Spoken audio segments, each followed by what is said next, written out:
नाज़रीन, आपको एक अफसोसनाक ख़बर से आगाह करते चलें कि आमिर लियाकत हुसैन जो है उनका इंतकाल हो गया। उनके इंतकाल की तस्दीक कर दी गई है। उनके इंतकाल की ख़बर सुन के ही शहरियों की एक बड़ी तादाद यहाँ पहुँच चुकी है। उनके जानने वाले, उनके चाहने वाले यहाँ मौजूद हैं। पुलिस और रेंजर्स की तफरी भी यहाँ मौजूद है। हमारे साथ पाकिस्तान मुत्तहदा कौमी मूवमेंट पाकिस्तान की MPA members in assembly Shahana Ashar मौजूद हैं। इनसे जानते हैं आपका कितना अरसा साथ रहा आमिर लियाकत हुसैन साहब के साथ? जब तक वो MQM में रहे मुस्तकिल हम लोग का साथ ही रहा, हमेशा हम लोग के साथ उठते बैठते थे। और ना सिर्फ MQM से ताल्लुक़ था बल्कि हमारे अपने इलाके से भी ताल्लुक़ था। इसके अंदर प्रोग्राम्स में उन्होंने शिरकत करना। अभी हाल ही में ये पार्क बनवा रहे थे तो उसमें उसके हवाले से हम लोग से जो है हम लोग उनको बड़ा रिस्पॉन्स करते थे कि नहीं भाई बहुत अच्छा आप काम कर रहे हैं। इसके अलावा चले तो गए थे वो दूसरी पार्टी में, लेकिन उनका रुझान, उनकी मोहब्बतें हमारे साथ बरकरार थी वो बिल्कुल।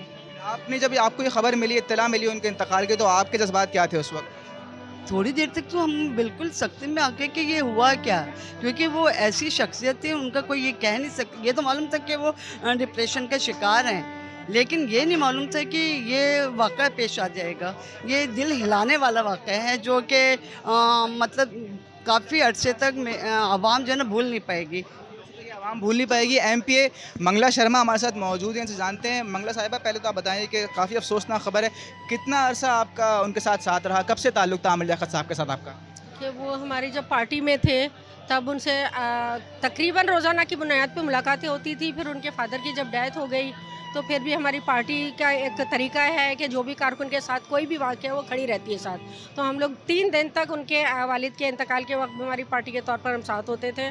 इसके साथ जब वो वज़ीर मज़हबी उमूर थे तब हमने एक प्रोग्राम अरेंज किया था, होली का प्रोग्राम। तो उसमें वो आए और जबकि वो मज़हबी उमूर के थे तो मैंने उनसे कहा था कि आप हमारे होली के प्रोग्राम में आए हैं, मैं आपको कलर ज़रूर लगाऊंगे।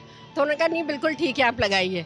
तो वो बहुत ही हंसमुख थे, बहुत ही खुल के बात करने वाले थे। और वो एक कुछ वजूहात की बिना से उन्होंने पार्टी से अलग हो गए थे, लेकिन उन्होंने राब्ता कभी भी नहीं तोड़ा। और वो जो बात सच समझती थी वो बोलते थे और बवांगे दहल बोलते थे। फिर वो ये नहीं देखते थे कि वो उनकी पार्टी के ख़िलाफ़ जा रही है या उनके लीडर के ख़िलाफ़ जा रही है। आपको इत्तलात जो हैं, कुछ तहक़ीक़ात के बारे में कुछ पता चली है? क्या तहक़ीक़ात चल रही है, इस बारे में डेटा आपके पास कोई? अभी हमें सिर्फ सोशल मीडिया से इतना ही पता चला और हमें यही पता चला है कि अभी इनका पोस्टमार्टम हो रहा है। लेकिन इनके जो पिक्चर जो वायरल हुई है उन पिक्चर्स में जो मेरी अपनी अजम्पशन से मैंने देखी कि उनकी आंखें भी सूजी हुई हैं और उनके शायद नाक से कुछ खून वगैरह भी निकला हुआ है। तो जब तक उसकी पोस्टमार्टम की कोई रिपोर्ट नहीं आ जाती तब तक कोई हतमी बात नहीं की जा सकती है।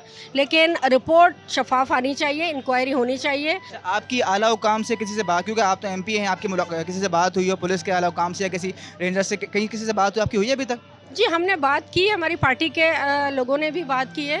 तो अभी क्योंकि इदारे भी तहकीकात कर रहे हैं और सारी चीज़ें इनिशियल स्टेज पर हैं तो वो किसी हतमी नतीजे के बाद पहुंचने के बाद वो शेयर करेंगे। एक चीज़ और भी है, हम देख रहे हैं कि आप मुझे बताएं पहले कि कितना अरसा पहले आपकी उनसे बातचीत रही, क्योंकि आपकी तो बातचीत उनसे होती रहती होगी। कि आपको कभी ऐसा लगा कि वो डिप्रेशन का शिकार हैं, या खासकर जो तीसरी शादी के बाद हम जिस तरह बात हो रही है कि तीसरी शादी के बाद वो काफ़ी, और वीडियो के वायरल होने के बाद वो काफ़ी ज़्यादा डिप्रेशन के शिकार थे, कि आपको कभी ऐसा लगा कि डिप्रेशन के शिकार थे वो?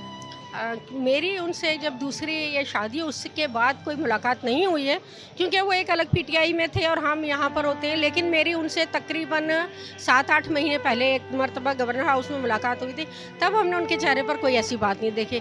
लेकिन जिस तरह से सोशल मीडिया पे और मीडिया पे चीज़ें आ रही थी, तीसरी शादी की लास्ट जो हुई है उसके बाद जो उन पर इल्ज़ामात लगाए गए उससे वो बहुत दिल बर्दाश्त हुए और उनको ये महसूस हो रहा था कि उन्होंने अपनी पहली फैमिली को जो छोड़कर बहुत बड़ी गलती की है। तो अपने बच्चों को भी बहुत याद करते थे, अपनी बेटी को भी बहुत याद कर रहे हैं और वो अपनी एक्स वाइफ को बहुत याद कर रहे थे। ये बात भी अभी बहुत से लोग कर रहे थे कि वो अपनी बेटी से बहुत मोहब्बत करते थे, और जब बेटी अगर जब उनके पहली बीवी या पहला घराना जब उनका अलहदा हुआ उससे भी काफ़ी ज़्यादा वो परेशान थे, दिल बर्दाश्त थे। ऐसी बात है कोई? बिल्कुल वो ऐसा ही थे, वो दिल बर्दाश्त बहुत थे।